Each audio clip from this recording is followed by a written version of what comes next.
How ancient humans made fire before matches. What was the first time a human made fire on purpose? Not found it. Not ran toward it after lightning. Not simply carried it from a burning tree, but actually made it appear, from stone, from wood, from dry grass, from nothing that looked alive. Today, fire is easy. A match, a lighter, a stove, a button. We barely think about it. We touch something small, turn something simple, press something familiar, a flame appears in fava. But for ancient humans, fire was not easy. Fire was dangerous. It burned skin. It destroyed trees. It scared animals. It turned darkness orange. It moved like something alive, but it was not alive. It ate wood, grass, and branches, but it had no mouth. It could disappear in a moment or spread across an entire landscape. For a long time, humans probably did not create fire at all. They found it. They watched lightning strike dry grass. They saw wildfires moving across the land. They may have seen smoke rising after storms. They may have followed the smell of burning trees and found glowing embers left behind in the ashes. At first, fire was not something humans made. It was something the world gave them by accident. Something dangerous, something mysterious, something they feared from a distance. And then slowly, something strange happened. A creature that once ran away from fire began walking toward it. That may have changed everything, because fire was not only heat, it was protection, it was cooked food, it was light in the dark, it was a circle where people could gather. But the deeper mystery is not just when humans used fire. The deeper mystery is how they learned to make it.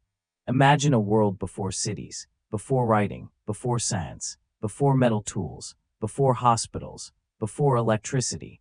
There were only small groups of people, cold nights, predators, stone tools, dry branches, grass caves, wind, fear, and curiosity. At first, the answer seems simple. Maybe humans made fire because they needed warmth. They needed safety. They needed cooked food.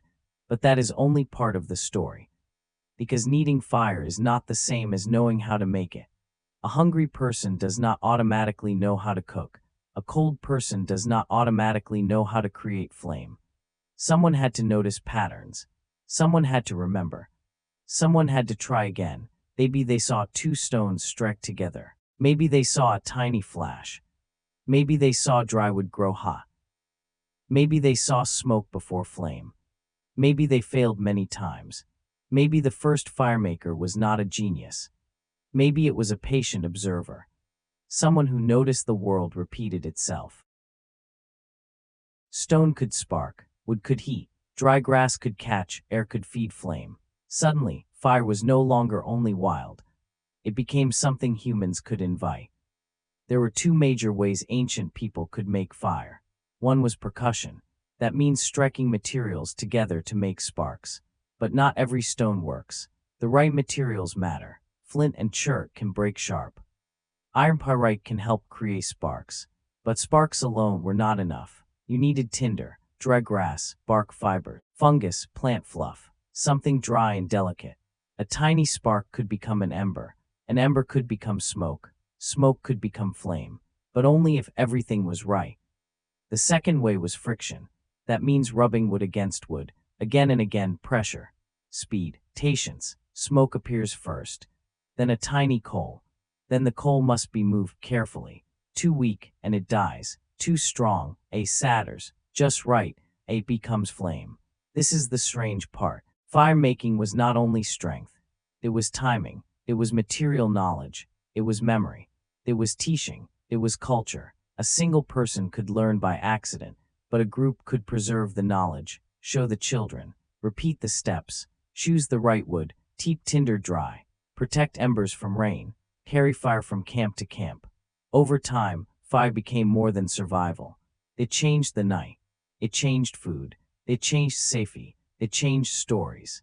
Around fire, humans could see faces after sunset. They could stay awake longer. They could cook tough plants. They could cook meat. They could scare away predators. They could harden wooden tools. They could gather in a circle. They could speak, remember, teach, imagine. That may be why fire feels different from other tools. A stone axe is held in the hand. A spear points outward. But fire creates a center. It pulls people together. It makes a place. It turns open darkness into a small human world.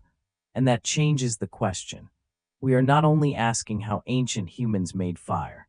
We are asking when fear became curiosity, when accident became technique, when survival became knowledge, when knowledge became tradition. We still do this today. The tools change, the sparks change, the world change, but the impulse remain. We still take hidden forces and make them useful. Electricity, engines, screens, satellites, artificial intelligence. Every invention begins with the same ancient gesture. Look closely. Notice a pattern. Try again, teach someone else. Fire may have started as danger. Then it became a tool. Then it became a gathering place. Then it became a symbol. Maybe the first firemaker was doing more than surviving. They were asking the world a question. What happens if I strike this? What happens if I rub this? What happens if I try again? And for the first time, the world answered. Not with words, but with smoke, with heat, with light, with flame. Maybe this was never just about survival. Maybe it was one of the first signs that humans were becoming human. Because when humans learned to make fire, they learned they could change the world.